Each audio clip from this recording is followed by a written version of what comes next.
Dear students, today we will learn about distributed systems. So distributed systems are software units that are executed as processes on different computers. So for example, if you have one complex problem that need, for example, 100 of hours to be executed on one computer.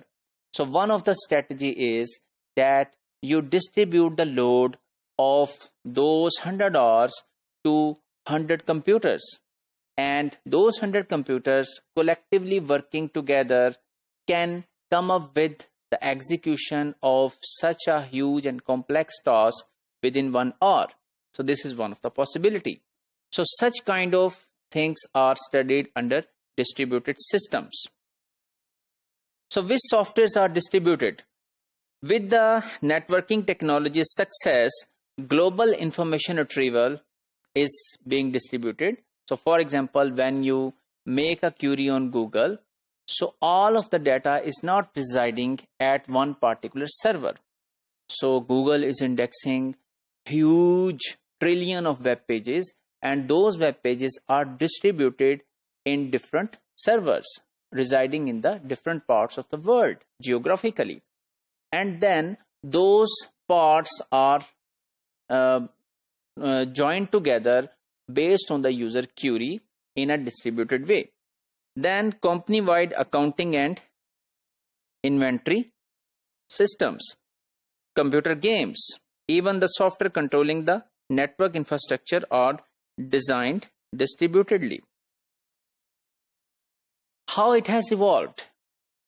In the start, when computer systems were built, every distributed system was built from scratch.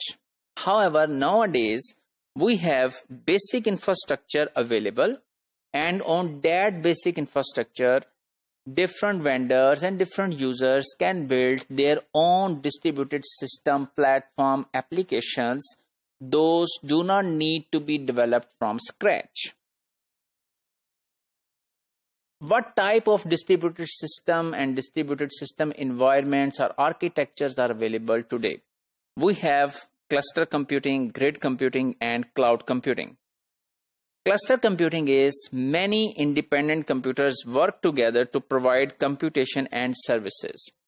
And cost of individual machines and the connections, the network connectivity, even if you add all of such cost, that cumulative cost is even less than the cost of a high-speed supercomputer, which can be replaced by multiple computers connected using cluster computing. So advantages are low maintenance cost, provide high availability, and load balancing is relatively easy. It provides high availability because if one supercomputer has fault, so this means that you cannot execute your code.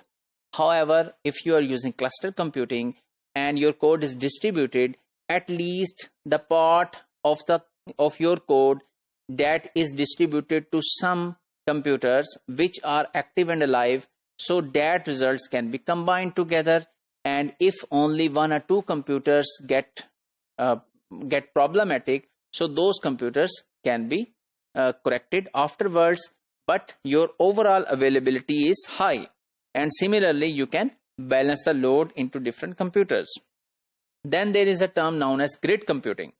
So these are loosely coupled than clusters, but they still work together to accomplish the large task and involve specialized software. So normally there is a specialized software which is installed on all of the computers who want to be part of the grid. And here is a concept of volunteer computing as well. So for example, if you have a computer and that computer is not being used by yourself for a certain period of time, you can volunteer yourself or your computer to a grid. And you can say, okay, for next 10 hours, my computer is available and I volunteer my services that you can use my computer to solve any complex problem.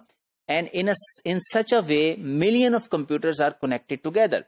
So the software that is being installed is one of the software is University of Wisconsin's Condor software, or there is another software of Berkeley Open Infrastructure for Network Computing, which is also known as BOINC. So the grid computing are softwares are installed for volunteer computing, and when the machine is free, it can offer its services.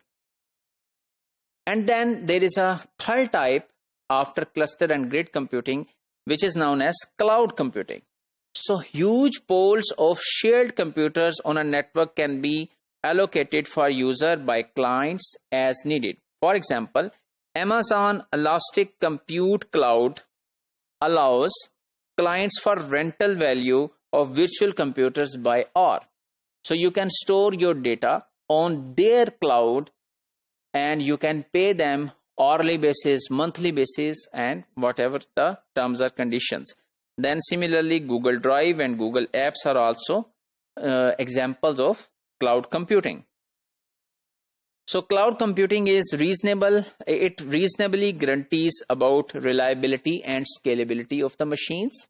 So it is not your headache that whether your machine or server is up and running. So it is the headache of the cloud.